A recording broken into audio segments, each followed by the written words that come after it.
नमस्कार, मैं नेहा भारद्वाज आप सभी का बहुत बहुत स्वागत करती हूँ।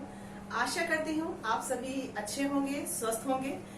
तो आज हम लोग पढ़ेंगे प्रेमचंद की सर्वश्रेष्ठ कहानियाँ। प्रेमचंद की सर्वश्रेष्ठ कहानियाँ यह जो संकलन है यह अमृत राय के द्वारा संपादित किया गया है, जिसमें 1910 से 1936 ईस्वी तक प्रेमचंद के द्वारा लिखी गई प्रतिनिधि कहानियां जो है वो शामिल है। इन कहानियों को एक क्रम में पढ़ते जाते हैं तो इससे यह पता चलता है कि प्रेमचंद की संपूर्ण कहानी यात्रा जो है उसकी प्रमाणिक तस्वीर सामने स्पष्ट होती है। अगर उनकी शुरुआत की कहानी को हम देखते हैं तो वह द्विवेदी युगीन आदर्शवाद पर आधारित है, जबकि अंतिम कहानियां जो है वो उस बिंदु को छूती है जहां पर उनका आदर्शवाद से मोह भंग हो गया था और चरम यथार्थवाद की ओर आगे बढ़ने लग गया था। तो अभी हम लोग प्रेमचंद की सर्वश्रेष्ठ कहानियां, इसके अंतर्गत कौन कौन सी कहानियां हैं उसको देखेंगे।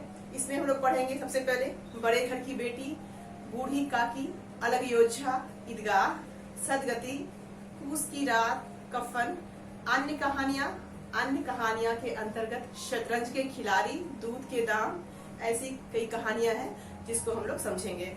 तो चलिए एक एक करके सबको समझते हैं। साथ ही जितनी भी कहानियां हैं सभी कहानियों को हम लोग संक्षेप में उसका कथासार क्या है, शिल्प पक्ष कैसा है, साथ ही उसकी संरचना किस प्रकार से हुई है उसको भी समझते चलेंगे। चलिए अपना चैप्टर शुरू करते हैं। प्रेमचंद की सर्वश्रेष्ठ कहानियां, इसको जानने से पहले यहाँ पर क्या करेंगे, थोड़ा प्रेमचंद जी के विषय में समझेंगे। तो जिस समय प्रेमचंद जी का साहित्य में प्रादुर्भाव हुआ वह साहित्य की सामंती परंपरा का कालखंड था। प्रेमचंद की पूर्ववर्ती कहानियों में चाहे वे तिलस्मी जासूसी हो या सामंती प्रेम की हो या सुधारवादी हो, सबके नायक सामंती वर्ग के ही होते थे और उन्हीं के जीवन समस्या का साहित्य में यांत्रिक चित्रण भी होता था। तो इस प्रकार हिंदी साहित्य में प्रेमचंद ने ही पहली बार अपने समय के भाव और शिल्प की रूढ़ियों की संकीर्णता से साहित्य को मुक्त करके उसे अभिव्यक्ति का एक नया स्वर और चेतना की एक नई वाणी दी थी। साथ ही हिंदी में प्रेमचंद अकेले ऐसे लेखक हैं जिन्होंने जहां एक तरफ भारतीय परंपरा में आख्यायिका और कथा की पुरानी शैली से बहुत कुछ ग्रहण किया, वहीं पे पाश्चात्य यथार्थवादी कला को भारतीय संस्कृति में भारतीय किस्म की कला दृष्टि में ढाल करके उसे अपनी सर्जना का मार्ग भी प्रशस्त किया। उनके अनुसार कहानी वह ध्रुपद की तान है जिसमें गायक जो है वो महफिल शुरू होते ही अपनी संपूर्ण प्रतिभा दिखा देता है। प्रेमचंद क्या कहते हैं कि प्राचीन आख्यायिका जो होती है वो कौतूहल प्रधान होती थी, वर्तमान आख्यायिका मनोविश्लेषण और जीवन के यथार्थ के स्वाभाविक चित्रण को अपना उद्देश्य समझती है। तो इस प्रकार प्रेमचंद ने अपनी कहानियों में विकास तथा परिवर्तन का एक विशाल रास्ता तय किया था। विषय और घटना जो है वो रूपों के अनुसार उनकी कहानियां जो है को अगर देखते हैं तो उसके शिल्प भी बदलते रहते हैं। पंच परमेश्वर से लेकर कफन तक की कहानियों को किसी एक ही मापदंड से अगर हम विश्लेषित करें तो उसको हम नहीं कर सकते हैं। प्रेमचंद ने सबसे पहले विशिष्टों यानी मुख्य के स्थान पर आम आदमी को प्रतिष्ठित किया। आम आदमी के सुख दुख उसके जीवनचर्या को कहानी का केंद्रीय विषय बनाया। प्रेमचंद की कहानियों की क्या विशेषता है, तो उनकी अगर बात करनी हो तो उन्हें ग्राम जीवन का चितेरा कथाकार कहा जाएगा।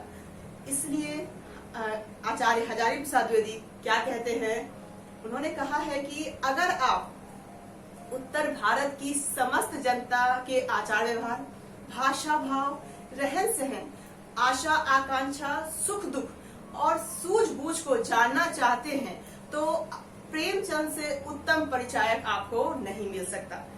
इस प्रकार साथ ही उन्होंने यह भी कहा कि प्रेमचंद जी जो हैं वो उन्होंने अतीत का गौरव राग नहीं गाया और ना ही भविष्य की हैरत अंगेज कल्पना की। वे ईमानदारी से अपने वर्तमान काल की तमाम अवस्था का विश्लेषण करते रहे। तो इस प्रेमचंद की रचना शिल्प की सबसे बड़ी विशेषता क्या है, उनकी सरलता है। उनकी भाषा व्यंजक सरस और सरल है। वे क्या कहते हैं कि सरलता में सरलता पैदा कीजिए, यही कमाल है। तो प्रेमचंद की कहानियों में यह कमाल जगह जगह देखने को मिलता है। सरल और सहज होते हुए भी उनकी भाषा जो है वो काव्यमयी, प्रवाहमयी और साथ ही पारदर्शी है। तो साथ में ये कह सकते हैं कि प्रेमचंद का कथा शिल्प जो है वो किसी एक ही सांचे में ढला नहीं होता है, बल्कि विविधताओं से भरा हुआ है। इनकी कहानियों में हम लोग कई प्रकार की शैलियां या प्रविधियां जो है वो देखते हैं, है ना। तो इनकी कहानियों में हम लोग देखते हैं किस्सा गोई की शैली, निबंध की शैली, एकालाप की शैली, संवाद की शैली और क्रियाकलाप की शैली। इस प्रकार कहा जा सकता है कि प्रेमचंद का समूचा लेखन हिंदी साहित्य की अन्यतम उपलब्धि है। वे हिंदी साहित्य के सच्चे अर्थों में मार्गदर्शक कथाकार थे। यह प्रेमचंद ही थे जिन्होंने सबसे पहले साधारण किसान मजदूर पर कलम चलाई और सौंदर्य के प्रतिमानों को बदल दिया। सबसे पहले हम लोग प्रेमचंद की सर्वश्रेष्ठ कहानियां जो है, इसमें जितनी सारी कहानियां हैं सभी कहानियों में सबसे पहले समझेंगे हम लोग बड़े घर की बेटी, इसको समझेंगे। तो बड़े घर की बेटी यह कहानी 1910 ईस्वी में जमाना पत्रिका में प्रकाशित हुई। ठीक है, इस कहानी का कथासार और संवेदना क्या है पहले इसको समझ लेते हैं। तो यह कहानी जो है, यह कहानी में एक चरित्र है जिसका नाम है बेनी माधव सिंह और वो जमींदार है। उनके दो बेटे हैं, श्रीकंठ सिंह और लाल बिहारी सिंह। ठीक है, तो श्रीकंठ सिंह का विवाह जो है एक बड़े घर की बेटी आनंदी के साथ होता है, जो बहुत ही कम समय में अपनी नई परिस्थितियों के अनुसार अपने इस नए घर में ढल जाती है। एक बार घी के ज्यादा खपत होने से लाल बिहारी सिंह जो है वो आनंदी को डांटता है। ये तो हम सभी जानते हैं कि हर गृहस्थी में कुछ न कुछ सामान घटते ही जाता है। तो इसी प्रकार इस कहानी में भी घी का खपत बहुत ज्यादा होता है, जिसके कारण लाल बिहारी सिंह आनंदी को डांटता है और बात इतनी आगे बढ़ जाती है कि वह अपना खड़ा यानी जो पैर में पहनते हैं उसे उठा करके आनंदी की ओर मारने के लिए फेंकता है। ठीक है, आनंदी इस अपमान को नहीं सह पाती है। श्रीकंठ सिंह की गहरी आस्था है संयुक्त परिवार में जो आनंदी के पति हैं, और वो अपने परिवार व्यवस्था में को टूटने देना नहीं चाहते थे। उसने कई परिवारों को टूटने से ही बचाया है, किंतु अपनी पत्नी का यह अपमान वह बर्दाश्त नहीं कर पाता है और परिवार छोड़ने की घोषणा कर देता है। अंत में आनंदी ही परिवार को टूटने से बचाती है और उसकी इस महानता को देखकर बेनी माधव सिंह जो है वो कहते हैं कि बड़े घर की बेटियां ऐसी ही होती है। तो यहाँ पर हम क्या देखते हैं कि स्पष्ट रूप से देखते हैं कि यह कहानी संयुक्त परिवार और हृदय परिवर्तन जैसे पारंपरिक भारतीय मूल्यों पर आधारित कहानी है, जिन्हें आगे चलकर महात्मा गांधी ने स्वाधीनता आंदोलन में बहुत ही अधिक महत्व दिया था। अब क्या करेंगे हम लोग, बड़े घर की बेटी कहानी जो है इसका शिल्प पक्ष क्या है इसको समझते हैं। जहाँ तक शिल्प का प्रश्न है तो इस कहानी का कथानक बेहद सीधा और सरल और रैखिक है। रैखिक मतलब इस गति में कोई वक्रता या तिरछापन नजर नहीं आता है। अगर ध्यान से देखें तो इस कहानी में कुछ बिंदुओं पर सघन नाटकीय तनाव की सृष्टि की जा सकती थी, किंतु प्रेमचंद की कहानी कला की शुरुआती स्तर होने के कारण इसका शिल्प जो है उतना सधा हुआ नहीं है जितना कहा जाए उनकी बाद की कहानियों में नजर आता है। अगर हम चरित्र योजना को देखते हैं इसमें तो मोटे तौर पर पारंपरिक है। श्रीकंठ, आनंदी और लाल बिहारी तीनों चरित्रों में मानसिक द्वंद दिखलाई पड़ता है, लेकिन चरित्र को देखा जाए तो वो पारंपरिक मान्यताओं के प्रतिनिधि नजर आते हैं। इसमें उनमें स्वतंत्र व्यक्तित्व का विकास जो है वो नहीं हो पाया है। कहानी की भाषा सरल है, सहज है। मनोविज्ञान का प्रयोग प्रेमचंद ने विशेष तौर पर किया है। इसमें मुख्य रूप से देखा जाए तो नारियों के सामूहिक मनोविज्ञान के संबंध में इसमें उदाहरण में लिख सकते हैं इसमें कि कहानी का एक वाक्य है कि आनंदी स्त्रियों के स्वभावानुसार रोने लगी क्योंकि आंसू उनकी पलकों पे रहते हैं। साथ ही इसमें हम देखेंगे इस कहानी में कहीं कहीं सूत्र वाक्यों का सुंदर प्रयोग किया गया है। जैसे सुंदर संतान को कदाचित माता पिता भी अधिक चाहते हैं। इसी प्रकार प्रेमचंद जी ने अपनी किस्सागो शैली के कारण इसमें देखा जाए तो बीच बीच में महत्वपूर्ण टिप्पणियां भी करते चलते हैं। जैसे मन का मैल धोने के लिए नयन जल से उपयुक्त कोई वस्तु नहीं है। तो ऐसे स्थानों पर कहीं कहीं उनकी उपदेशात्मक प्रवृत्तियां जो है वो भी दिखलाई पड़ती है। साथ ही इसमें हम लोग देख सकते हैं कि हास्य व्यंग का भी सुंदर प्रयोग किया गया है इस कहानी में। हास्य व्यंग में उदाहरण के तौर पे क्या लिख सकते हैं कि श्रीकंठ और उनके पिता में झगड़े की संभावना हुई तो गांव के लोग झगड़ा देखने के लिए आतुर होने लगे। प्रेमचंद ने उनकी मनोवृत्ति को स्पष्ट करते हुए लिखा है कि दोनों पक्षों की मधुर वाणियों को सुनने के लिए उनकी आत्माएं तिलमिलाने लगी। ठीक है, इस प्रकार हम क्या देखते हैं कि इसका अगर निष्कर्ष रूप से कह सकते हैं कि बड़े घर की बेटी प्रेमचंद की कहानी यात्रा के आरंभिक स्तर की प्रतिनिधि कहानियां हैं। इसमें दिखने वाला क्या क्या चीज है तो नैतिकतावाद है, आदर्शवाद है और परिवारवाद है। और साथ ही इसमें देखा जाए तो शिल्प के स्तर पर भी सपाट कथानक है, सीधी चरित्र योजना है, सरल हिंदुस्तानी भाषा और सामूहिक मनोविज्ञान जैसी प्रवृत्तियों का भी प्रयोग आरंभिक प्रेमचंद की इस प्रतिनिधि शिल्पगत विशेषताओं को व्यंजित करने वाली मुख्य विशेषताएं इसके अंतर्गत देखी जा सकती है। अब हम लोग समझेंगे बूढ़ी काकी कहानी। तो बूढ़ी काकी कहानी जो है यह 1921 ईस्वी यानी 1921 की कहानी है, जिसमें प्रेमचंद ने आदर्शवाद और यथार्थवाद का गहरा संश्लेषण किया है। इसके केंद्र में एक वृद्ध समस्या है। वे बूढ़ी काकी नामक चरित्र के माध्यम से दिखलाते हैं कि जब वृद्ध लोग अपनी संपत्ति नई पीढ़ी को सौंप देते हैं तो उसके बाद उनका क्या हश्र हो जाता है। इसमें बूढ़ी काकी अपने एकमात्र बचे भतीजे जो हैं बुद्धिराम और उसकी पत्नी रूपा पर आश्रित है।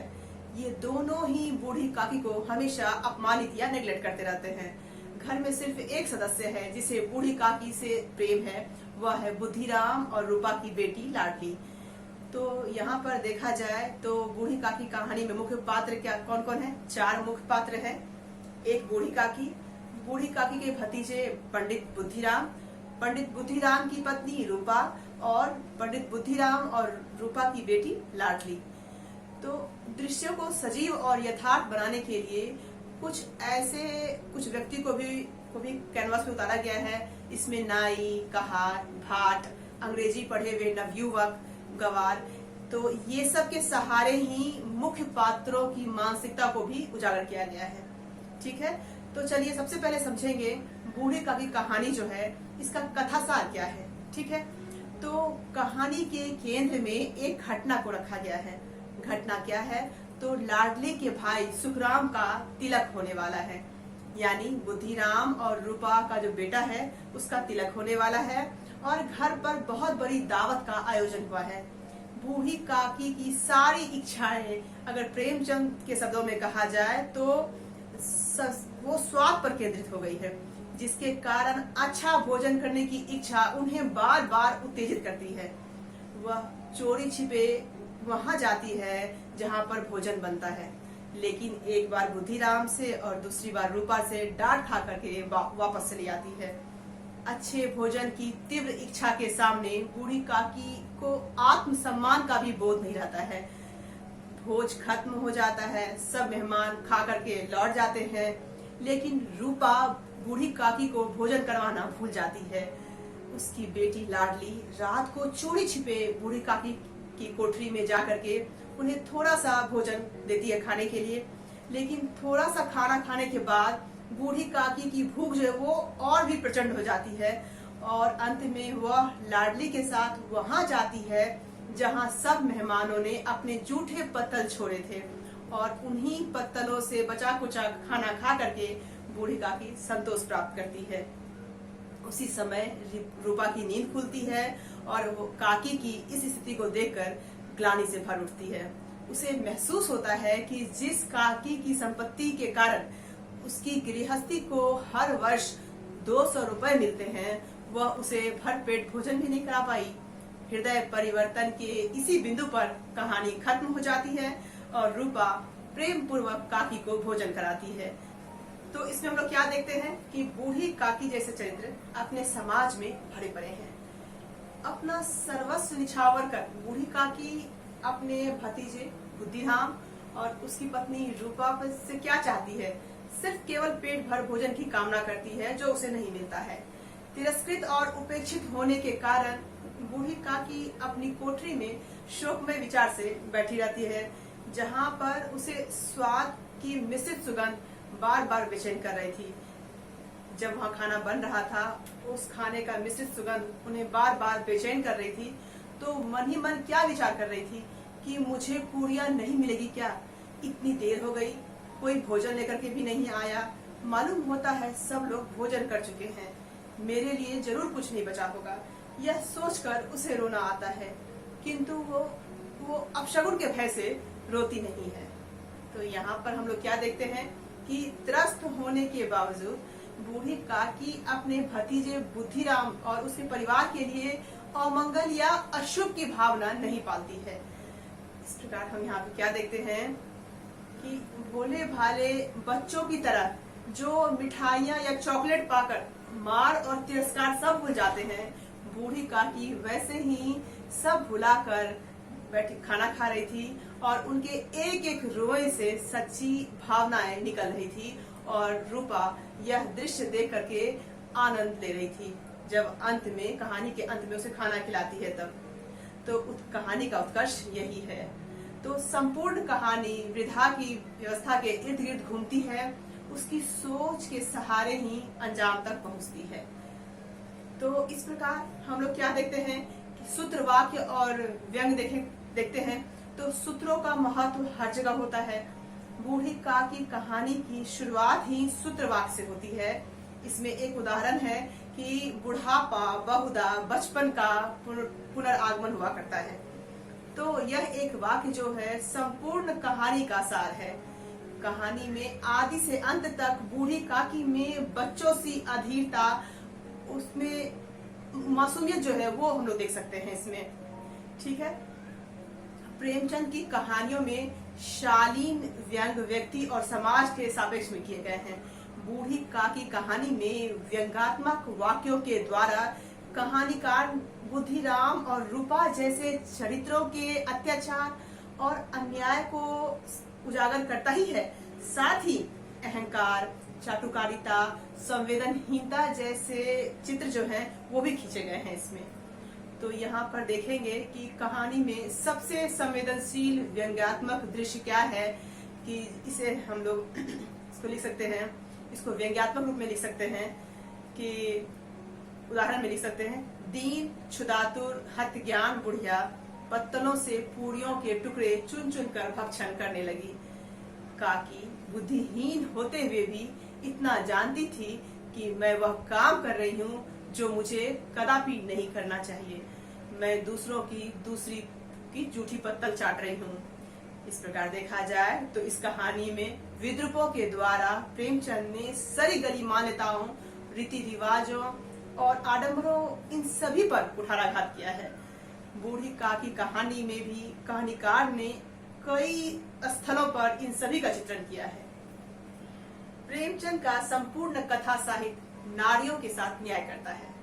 उनकी ईदगाह, बेटों वाली विधवा जैसी कई कहानियां हैं जिसके कथ्य के केंद्र में नारी चरित्र ही है। भारतीय समाज में नारी सदैव ही पूजनीय रही है। यह अलग बात है कि देखने वाला उसे किस नजरिए से देखता है। प्रेमचंद की दृष्टि हमेशा सकारात्मक रही है और जहां कहीं भी उन्हें कमी दिखाई पड़ी है तो उस कमी को दूर करने के लिए उन्होंने उसी के अनुरूप कथानक की संरचना भी की है। उदाहरण में हम लोग उनकी कुछ कहानियां देख सकते हैं, जैसे मंत्र, पूस की एक रात जैसी अनेक कहानियों में उन्होंने समता मूलक नारी चरित्रों को उतारा है। ठीक है, तो इसमें हम क्या देखते हैं, तो मतलब जिनकी वही समस्याएं हैं जो पुरुषों की समस्या है, जबकि बूढ़ी काकी में एक ऐसी असहाय वृद्धा नारी की कहानी है जिसके पति और बेटों की मृत्यु हो जाती है। तो वह अपने भतीजे पर किस प्रकार आश्रित हो जाती है और सब कुछ देने के बावजूद वह हर तरह से लाचार हो जाती है। समाज के प्रत्येक वर्ग में ऐसी बेबस स्त्रियों के उदाहरण देख सकते हैं हम लोग। ठीक है, तो इस प्रकार हम क्या समझेंगे अब, बूढ़ी का की कहानी जो है इसकी भाषा और शब्दावली। ठीक है, भाषा किसी भी विधा की जान होती है और शब्दावली उसका शरीर। बूढ़ी काकी की कहानी जो है ये बूढ़ी काकी इसलिए प्रतीत होती है क्योंकि भाषा में मर्म और शब्दों में संवेदना भर दी गई है। इसमें तत्सम, तद्भव, देशस, विदेशस और मिश्रित शब्दों का प्रयोग यहाँ पे इस कहानी में यथास्थान किया गया है। व्यंग्यात्मक शब्दावली, व्यंजनापूर्ण सूत्र और उपहासपूर्ण वाक्य पात्रों के आचरण, उसकी मनोदशा और सटीक बिंबों को दर्शाने के लिए भी यहाँ पे इसमें प्रयुक्त किए गए हैं। प्रेमचंद ने पात्रों के परिवेश और शिक्षा और भूमिका के अनुकूल ही भाषा की संरचना की है। इसमें बूढ़ी काकी में उदाहरण के तौर पे लिख सकते हैं, मैं अंधी अपाहिज ठहरी, ना कुछ सुनूं ना कुछ बुझूं, अगर मैं आंगन में चली गई तो क्या बुद्धिराम से इतना कहते नहीं बनता था कि काकी अभी लोग खाना खा रहे हैं, तुम बाद में आना, मुझे घसीटा और पटका। तो इस प्रकार यहाँ पर देख सकते हैं कि वर्णात्मकता के लिए उन्होंने तत्सम शब्दावली जैसे श्रृंगारिक भाषा का भी प्रयोग किए हैं। इसमें उदाहरण लिख सकते हैं आप लोग कि आकाश पर तारों के थाल सजे हुए थे और उन पर बैठे देवगण स्वर्गीय पदार्थ सजा रहे थे। ठीक है, तो शिल्प के स्तर पर भी इस कहानी में देखा जाए तो सामान्य कहानियों की तरह ही यह कहानी है। इसकी भाषा हिंदुस्तानी है, इसमें मुहावरों का पर्याप्त प्रयोग हुआ है। सूत्र वाक्यों के माध्यम से मनोविज्ञान टिप्पणियां इस कहानी में हुई है। जैसे हम पहले भी जान चुके हैं कि बुढ़ापा बहुधा बचपन का पुनरागमन होता है, या बुढ़ापा तृष्णा रोग का अंतिम समय है जब संपूर्ण इच्छाएं एक ही बिंदु पे आकर के टिक जाती है। ठीक है, तो इस कहानी में उपमाओं और प्रतीकों का प्रयोग काफी सुंदर तरीके से हुआ है। इसमें उदाहरण में लिख सकते हैं कि जैसे बूढ़ी काकी अपनी कोठरी में शोकमय विचार की भांति बैठी हुई थी। इसका कथानक बहुत ही सरल और सीधा है। चरित्र आमतौर पर एक आयामी है, हालांकि रूपा के भीतर आंतरिक नैतिक द्वंद्व गहराइयों से उभारा गया है। कुल मिलाकर यह कहानी प्रेमचंद की उस समय की कहानियों का प्रामाणिक प्रतिनिधित्व करती है जब वे आदर्शवादी दुनिया के भीतर रहते हुए यथार्थवाद की ओर शुरुआती कदम उठा रहे थे। कफन कहानी, इसका विश्लेषण और मूल्यांकन करते हैं। तो इसका उद्देश्य क्या है कि प्रेमचंद युगीन समाज में सामंती औपनिवेशिक गठजोड़ की छाया में बनी उस समाज शास्त्रीय संरचना को समझ सकना जो अपने मूल चरित्र में मानव विरोधी है। साथ ही कफन कहानी के कौशल की बारीकियों को अच्छे से समझेंगे। तो सबसे पहले हम क्या देखेंगे कि कफन कहानी जो है ये कहानी 1936 में प्रकाशित कहानी है। उस समय कहने की जरूरत नहीं है कि प्रेमचंद अपने वैचारिक और कलात्मक शीर्ष पर पहुंच चुके थे। उनकी वैचारिक ऊंचाई का उदाहरण उनकी मृत्यु के कुछ महीने पहले लिखा गया एक महाजनी सभ्यता लेख था जिसमें वे पूंजीवाद का खुला विरोध करते हैं। कफन तक आते आते प्रेमचंद की कला इतनी परिपक्व हो गई थी कि उनके विचार या कलात्मक अभिप्राय जो है वो लेखक प्रेमचंद पर हावी नहीं होते थे। अब क्या समझेंगे हम लोग, कफन कहानी जो है इसका कथासार या कथा वस्तु क्या है। तो कफन में वैसा कथानक नहीं है जैसा घटनाओं की श्रृंखला से निर्मित है। इसमें घटनाओं के नाम पर सिर्फ एक दो सूचनाएं भर है, बाकी सारा तो स्थितियों का विश्लेषण मात्र ही देखा गया है। इसमें कहानी क्या है, तो कफन धीसु और माधव की कहानी है जिनमें बाप बेटे का संबंध है। माधव की पत्नी बुधिया उसे प्रसव वेदना से वो छटपटा रही थी और एक कमरे में अंदर रूम में है, बाहर धीसु और माधव अलाव के पास यानी आग के पास बैठे हुए भुने हुए आलू खाने में लगे हुए थे। उधर बुधिया असह्य पीड़ा से चीख रही थी। इधर बाप बेटा ठाकुर के यहाँ की दावत याद कर रहे थे और आलू खाकर अलाव के निकट या उसके पास ही सो जाते हैं और अंदर छटपटाती हुई बुधिया मर जाती है। सुबह बुधिया की मौत पर दोनों रोना पीटना शुरू करते हैं। कुनबे के लोग जुटते हैं, अंतिम संस्कार की तैयारी होने लगती है। धिसु माधव कफन की व्यवस्था करने के लिए पूरे गांव में निकलते हैं। जमींदार उसे 200 रुपए देते हैं और गांव में घूम करके 5 या 6 रुपए कुछ ऐसे इकट्ठा कर लेते हैं। कुनबे के लोग बाकी इंतजाम में लगे हुए हैं। दोनों बाप बेटा कफन के लिए शहर जाते हैं।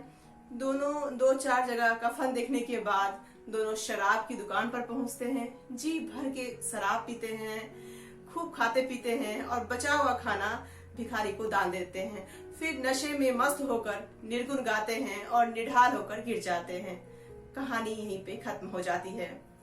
तो कहानी का अगर सरल पाठ देखते हैं तो इस पे धिसु और माधव की अमानवीयता जो है वो दिखलाई पड़ती है और साथ ही पाठक के सामने एक बड़ा सा प्रश्न चिन्ह छोड़ करके चली जाती है।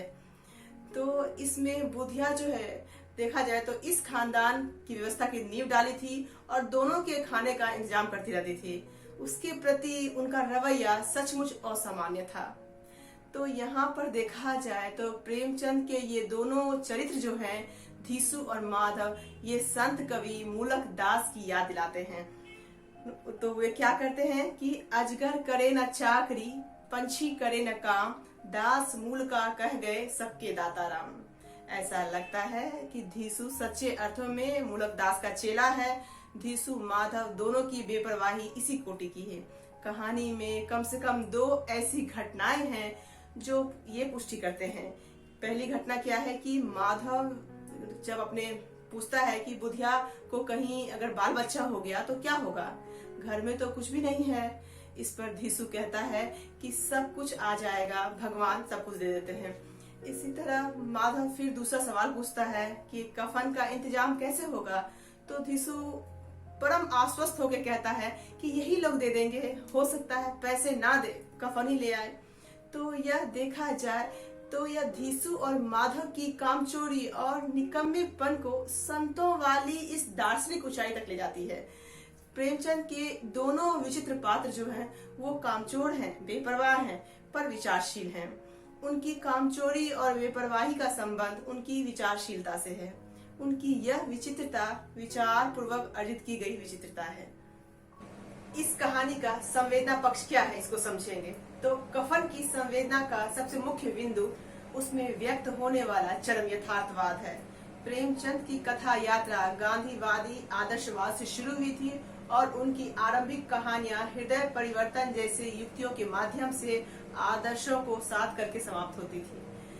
तो इस प्रकार देखा जाए तो कफन कहानी का संबंध अंतिम संस्कार से है। बुधिया के अंतिम संस्कार के लिए धिसु माधव निकलते हैं। सारे तामझाम के बाद भी कहानी में अंतिम संस्कार नहीं हो पाता है।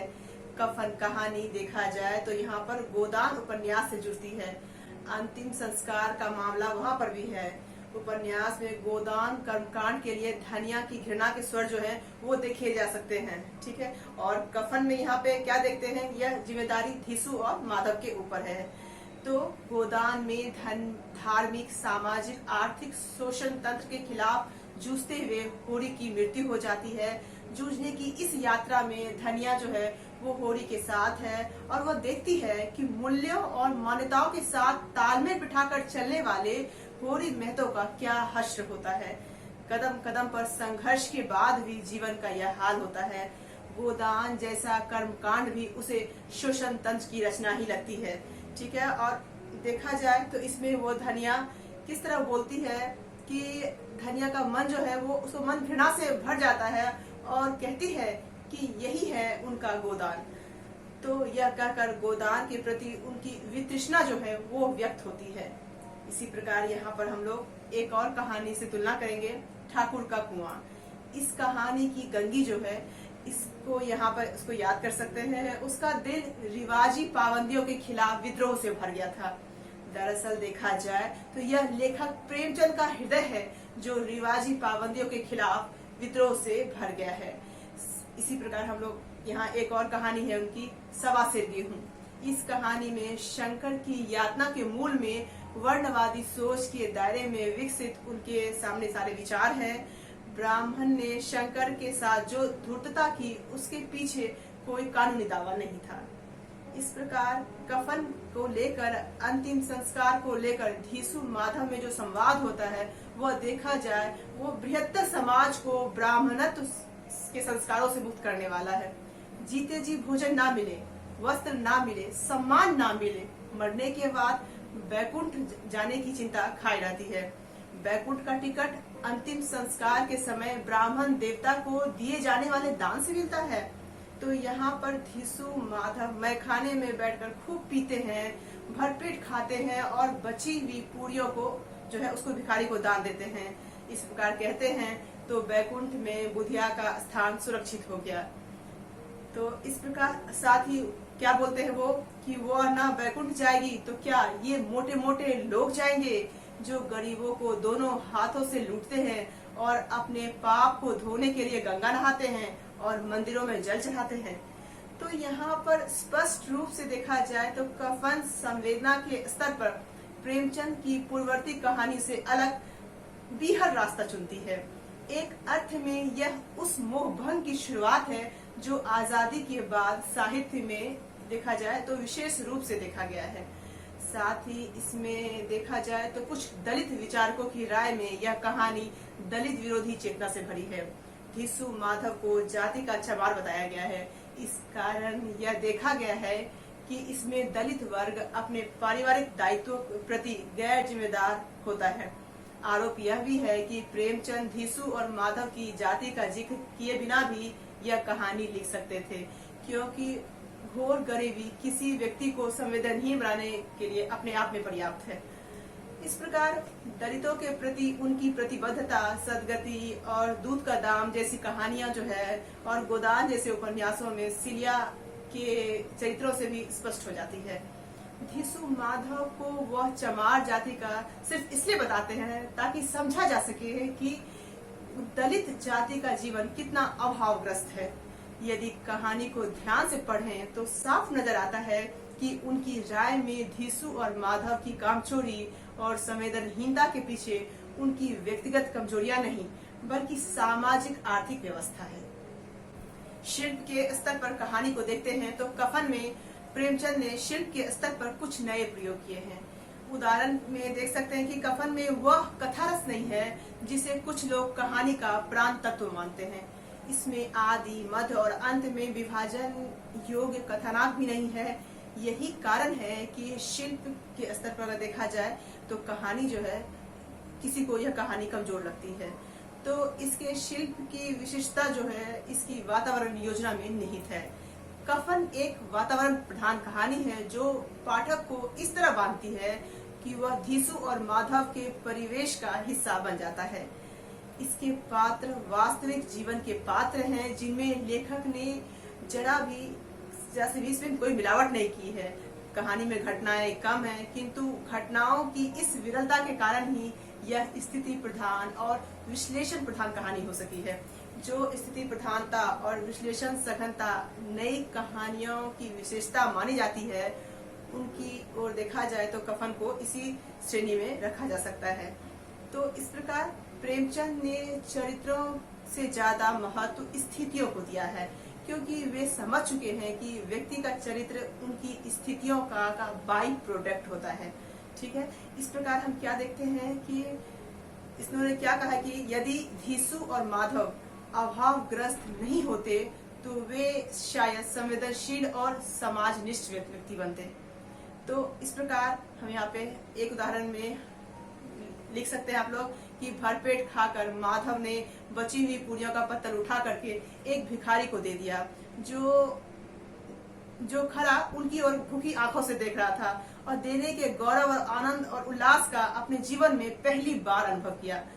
तो कफन की भाषा सिद्ध करती है कि सरल और सादगीपूर्ण हिंदुस्तानी भाषा जटिल से जटिल समस्याओं की सूक्ष्मतम तहों को खोलने में समर्थ है।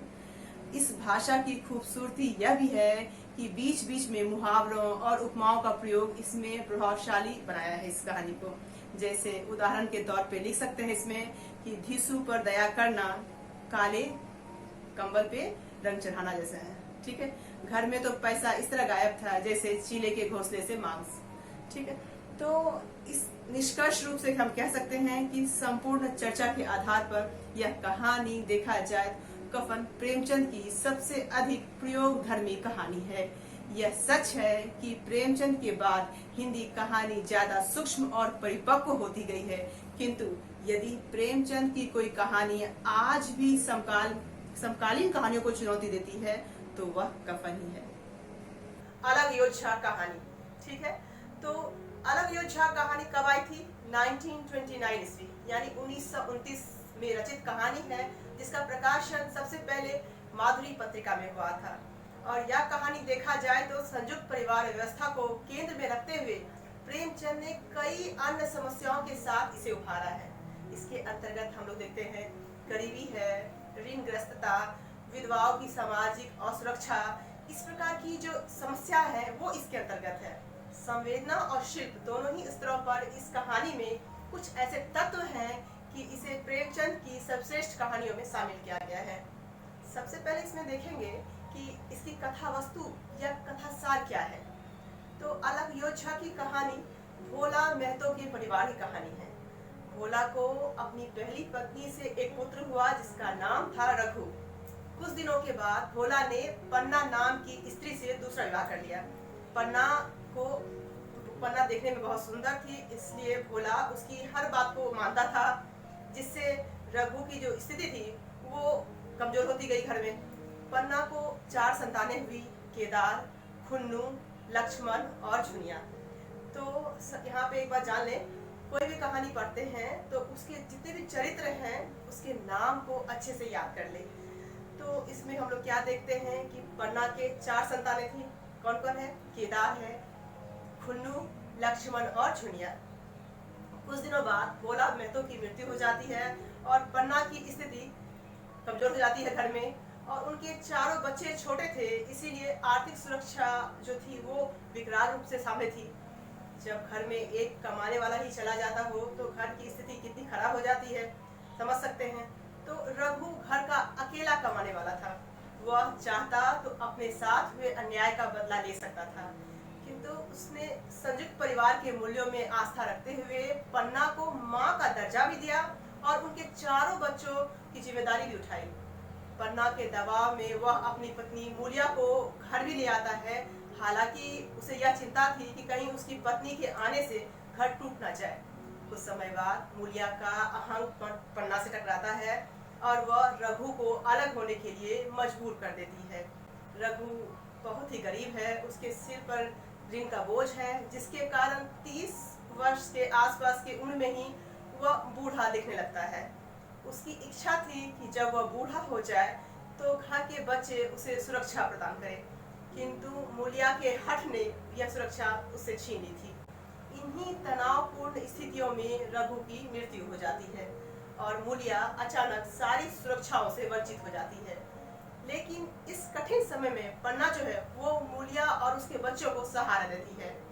पन्ना के बड़े बेटे केदार ने धीरे धीरे वही स्थिति अर्जित कर ली है जो रघु की थी। केदार जो है वो विवाह नहीं करता है, लेकिन अपने छोटे भाई सभी को विवाह करवाता है।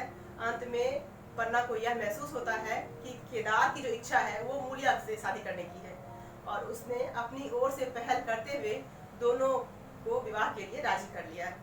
इसी सुखात्मक मोड़ पर कहानी का अंत हो जाता है। सार तो यही है कि संयुक्त परिवार में जो सामाजिक सुरक्षा है वह एकल परिवार में नहीं हो सकती है। इस प्रकार देखा जाए तो संवेदना पक्ष देखें इस कहानी का तो यही देखते हैं इसमें कि संवेदना के स्तर पर इस कहानी की मूल विशेषता यही है कि कई सामाजिक समस्याओं को एक साथ संबंधित करते हुए प्रेमचंद ने उसे उठाया है। इसमें गरीबी की समस्या है, ऋणग्रस्तता है, संयुक्त परिवार के टूटने की समस्या भी मौजूद है इसमें। यदि प्रेमचंद की कोई अन्य कहानियों की तुलना करते हैं तो इसमें देखते हैं कि उनकी कहानियों जैसे बूढ़ी काकी में एक वृद्ध समस्या है, बड़े घर की बेटी में संयुक्त परिवार के बिखराव की समस्या है, सदगति में दलित समस्या है, तो ईदगाह में बचपन छीन जाने की समस्या है। तो इस दृष्टि से अलग योद्धा संश्लिष्ट संवेदना की कहानी कही जा सकती है। शिल्प की दृष्टि से अलग योद्धा कहानी को अगर हम देखते हैं तो इस कहानी की शिल्पगत विशेषताओं में सबसे अधिक महत्वपूर्ण उसकी कथानक योजना है। जिन कहानियों में एक ही कथा चलती रहती है उसका कथानाक जो है वो देखा जाए तो सरल होता है, किंतु अलग योद्धा में 3 कथाएं हैं। इसमें हम लोग देखते हैं भोला पन्ना की कथा, रघु मूलिया की कथा और केदार मूलिया की कथा। तो 3 कथाएं इसमें है। इसीलिए इसका जो कथानाक जो है वो जटिल है। जटिल कथानाकों में बिखराव का खतरा जो है वो हमेशा बना रहता है, किंतु प्रेमचंद ने तीनों कथाओं में को देखा जाए तो इतनी गहराई से जोड़ा है कि कहीं भी इसमें कोई गांठ नजर नहीं आती है।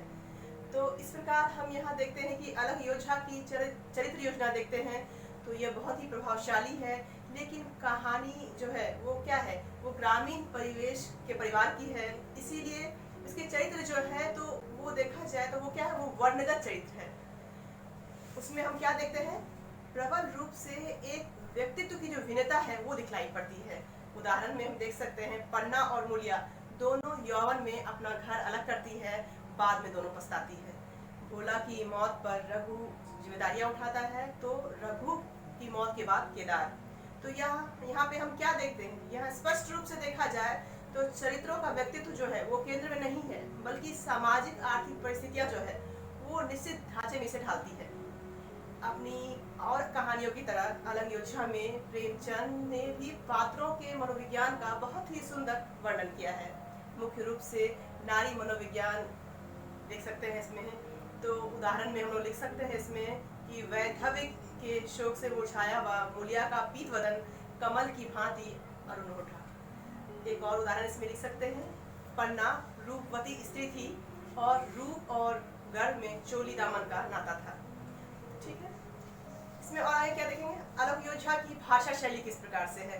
तो इसकी भाषा शैली दृष्टि देखा जाए तो अलग योद्धा कहानी कई संभावनाओं से भरी पड़ी है। प्रेमचंद की कुछ कहानियों में तत्समी शैली जो है वो ज्यादा अधिक दिखलाई पड़ती है, जैसे रानी सारंगा की कहानी उसमें दिखती है।